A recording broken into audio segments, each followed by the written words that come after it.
All right, so our challenge is to take a nebula, giant molecular cloud, and go through and collapse it down into a solar system and make it look like our solar system.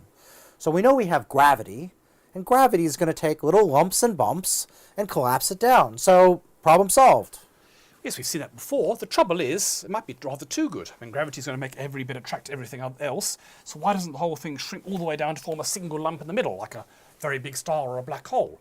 We don't want it to do that. We want a lot of the mass to go into forming a star, but we want some left out to form planets. Well, I think we can get some clues to that, Paul, if we look at an object like this, not in optical light, because we can't see through all that dust. Let's look in radio. So if we take a radio telescope like this one, this is the Mopper telescope located in the middle of New South Wales, and we can go through and we can look at carbon monoxide. And carbon monoxide has a transition in sort of the radio microwaves, and that will pass right through that cloud of dust and stuff, and we can see what's going on. So here's a picture, and you can see it's not nice and smooth and not just one thing. There are lumps and bumps all throughout this. And you can use a Doppler shift to measure the velocity of the gas. And what you've got here is a whole group of spectra pointing at the different clumps over here. So each of these blue boxes is a different clump, and here's a spectrum for all these clumps. And what you can see is if you point to a given clump, you've got some gas at this velocity, some gas at this velocity, a lot of gas at that velocity, whole range of different clumps at different velocities. And these velocities are enormous. We're talking of tens of kilometres a second. So it seems that a giant black cloud isn't just a stationary bit of gas sitting there. It's made of a whole bunch of lumps moving at enormous relative speeds. So let's see how that is going to affect the collapse of something like this. So we have a giant molecular cloud, and we want to see how the motions of the different bits are going to affect its collapse. So let's come up with a toy model. Let's imagine the giant molecular cloud is a collection of blobs, all moving with velocities of around 1 kilometre per second. Total mass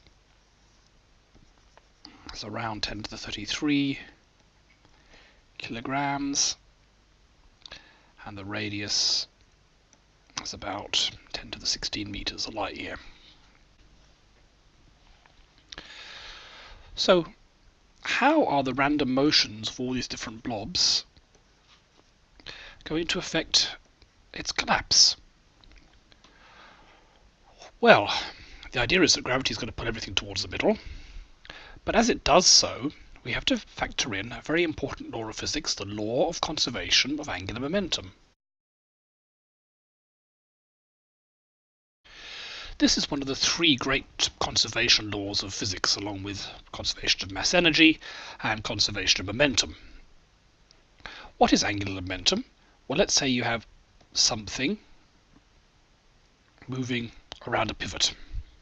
It's got some velocity v, which is at right angles to the direction from the pivot. Angular momentum, written L, is defined as m v, which is only the perpendicular component of the velocity. A velocity in this direction or that direction doesn't count. It's only a sideways velocity, times r, where r is this distance here. And it turns out that that is conserved. Unless you apply external torque to the system, this will always be the same. So what does that mean? Consider this blob over here. As it falls in, mvr will remain the same. The mass is going to remain the same. So what that means is the velocity, at least the sideways component of the velocity, is going to be proportional to 1 over r. So as r gets smaller, v has to get larger to keep the angular momentum the same. So if it starts off with a velocity, let's call it v0 of about 1 kilometre per second, and starts off at a distance r0 is about 10 to the 16 meters, a light year. Then as it moves close in, at some distance r, we will know that the velocity at some distance r is equal to r0 over r times the starting velocity. So Check this works okay. When r equals r0, when it's at starting position, that's just 1, so that means the velocity will be equal to the starting velocity. As r gets smaller, this gets bigger, so the velocity goes up, thus giving the angular momentum constant. So that comes from conservation of angular momentum, and it means that as something falls in, the sideways speed will go closer. So if it's falling in, there's a middle of the giant molecular cloud, starts off out here going slower. By the time it's in closer, it must have a much larger sideways velocity. Okay, so that's one thing. The next thing we have to take into account is that when something's moving in a circle, there needs to be a centripetal force, mv squared over r, to keep it in that circle. If it's going faster than that, it will fly out. This is the same thing we talked about in the dark matter part of the course. Remember, if you balance gravity against centripetal force, you get the orbital speed, which is v equals root g m over r. So if something is going that fast, centrifugal force will balance gravity and it won't fall in anymore. So we've got our blob up here, and it's falling in. As it falls in, it'll go faster and faster. So its velocity will go up as 1 over r, and eventually the velocity will reach the orbital velocity. And at that point, it will be at equilibrium. The centrifugal force will balance gravity, and it won't fall in any further. So when will this happen? Let's set these things equal to each other. So we set this equal to that. So we get root g m over r equals r0 v0 over r. Square both sides. So to get rid of the square root, so gm over r equals r0 squared v0 squared over r squared.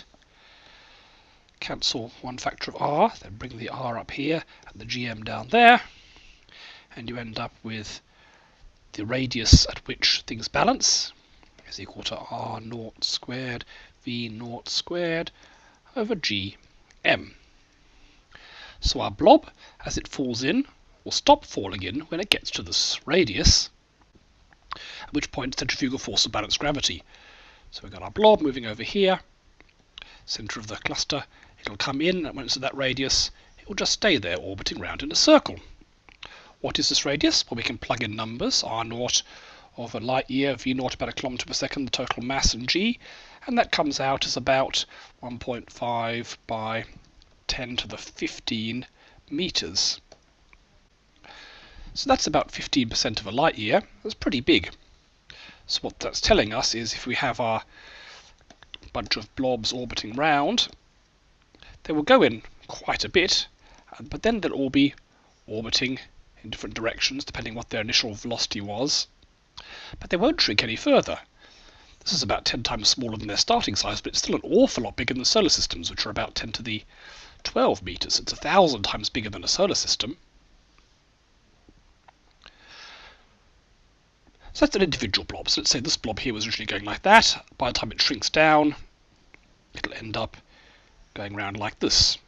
Let's say this blob is going in this direction. By the time it shrinks down, it'll be orbiting over the top like this. So you get a whole bunch of blobs all shrunk down into a small space, all going at different rates in different directions. They'll collide with each other, they'll bang in. So what will happen is you might have one blob going this way, one blob going that way, another blob going this way. But they'll all smash into each other and they'll average out their speeds. That will partially cancel out the angular momentum, the initial velocity. So eventually it'll shrink down even smaller and they'll all end up with some sort of average motion. So they'll end up as a spinning disk of gas.